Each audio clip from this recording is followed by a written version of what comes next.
Welcome to YoYo TV. Madhu Nekkanti అంటే పెద్దగా ఎవరు గుర్తుపట్టరు, కానీ బెజవాడ బేబక్క అనగానే చిన్న పిల్లలు సైతం ఇట్టే గుర్తుపట్టేస్తారు. అంతలా కామెడీతో ఎంటర్టైన్ చేస్తోంది. మరి మంచి సింగర్, నటి, మిమిక్రీ ఆర్టిస్ట్ కూడా. యూట్యూబ్ లో తన కామెడీ వీడియోస్ ఫేమస్ అయ్యారు. ఈ క్రమంలోనే ఆమెకు బిగ్ బాస్ సీజన్ 8 లో అవకాశం వచ్చింది. వెంటనే ఎస్ చెప్పారు, హౌస్ లోకి వెళ్లారు. కానీ వారంలోనే బయటకు వచ్చేశారు. అసలు ఈ బెజవాడ బేబక్క ఎవరు? అమెరికాలో ₹1 కోటి జీతం వచ్చే జాబ్ ను వదిలేసుకొని ఎందుకు బిగ్ బాస్ కు వచ్చారు?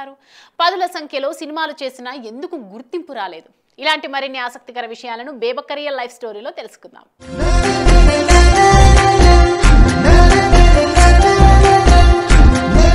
బెజవాడ బేబక్క అలియాస్ మధు నెక్కింటి.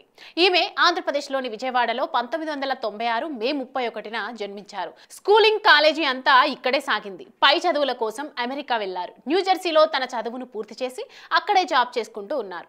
ప్రస్తుతం బేబక్క అమెరికాలోనే ఉంటున్నారు. 6 నెలల కిందటే ఇండియాకు వచ్చారు. అమెరికా పౌరసత్వం ఉంది. చిత్తూరు స్లాంగ్ లో మాట్లాడుతూ ఆడియన్స్ ని ఎంటర్టైన్ చేసే బెజవాడ బేబక్క సోషల్ మీడియాలో భారీ ఫాలోయింగ్ ను దక్కించుకున్నారు. ముఖ్యంగా కరోనా సమయంలో రీల్స్ తో బాగా వైరల్ అయింది. అమెరికాలో చేసిన వీడియో ట్రెండ్ అయ్యాయి.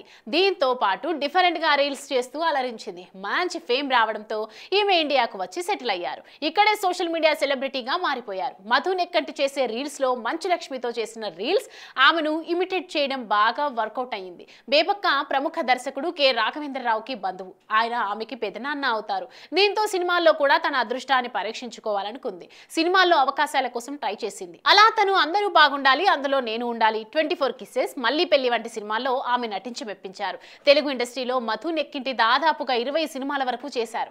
అత్యంత గుర్తింపు పొందిన G5 వెబ్ సిరీస్ శ్రీకాంత్ భార్యగా నటించి ప్రేక్షకులను నుంచి ప్రశంసలను కూడా అందుకున్నారు.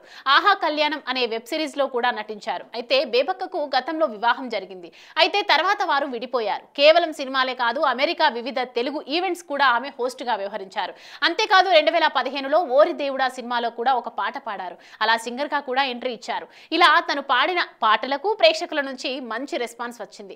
అప్పటి నుంచి సింగర్ గా కూడా కొనసాగుతూ వస్తున్నారు. బేబక్కకు ఇన్స్టాలో భారీగా ఫాలోయింగ్ ఉంది. యూట్యూబ్ లో వీడియోలతో షేక్ చేస్తూ ఉంటారు. ఇక బెజవాడ బేబక్క ఆస్తులు సుమారు 6 నుంచి 7 కోట్ల రూపాయల వరకు ఉంటాయని సమాచారం.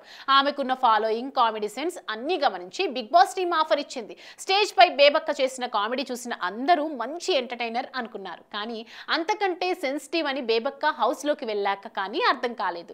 బిగ్ బాస్ హౌస్ లో తన కామెడీ ఎక్కడా కనిపించలేదు. దీంతో ఆడియన్స్ కూడా తనకు అంతలా కనెక్ట్ కాలేకపోయారు. ఎందుకంటే బేబక్క అంటే ఇప్పుడిప్పుడు ఇంటర్వ్యూలు ఇస్తుంది, కానీ అంతకుముందు ఎక్కడా పెద్ద కనిపించింది లేదు.